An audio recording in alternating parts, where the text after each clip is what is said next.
इश्क में मर्जाबा के सीजन 2 के कल के आने वाले एपिसोड में आप देखने वाले हैं कबीर वंश का इनकाउंटर करना चाहेगा, कबीर वंश को मारना चाहेगा और इसी बीच आपस में ही भिड़ जाएंगे वंश और कबीर।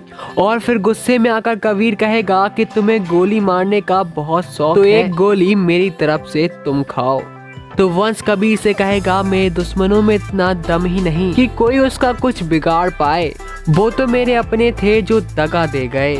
कबीर गुस्से में आकर वंश के सामने गोली ताने खड़ा हुआ होता है। अपनी मौत सामने खड़ी हुई देखकर भी वंश के चेहरे पर कोई भी डर नहीं होता है, बल्कि वंश तो कबीर को देखकर स्माइल कर रहा होता है। ये मुस्कान जिसके पीछे कई दर्द और कई धोखे छुपे हुए हैं, जिसे अपने दुश्मन के सामने वंश कभी नहीं दिखाएगा। तो वहीं दूर से आवाज लगाती है रिद्धिमा, वंश। खाई के बिल्कुल किनारे खड़े होकर वंश जहां अपनी जिंदगी को खत्म करने वाला था, ये देखकर रिद्धिमा वंश को समझाने आती है। वो कहती है मेरी बात तो सुनो वंश।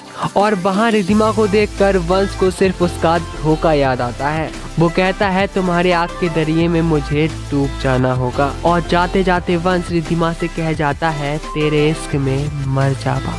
अब आगे क्या होगा ये जानने के लिए बनाए रखिए अपना साथ।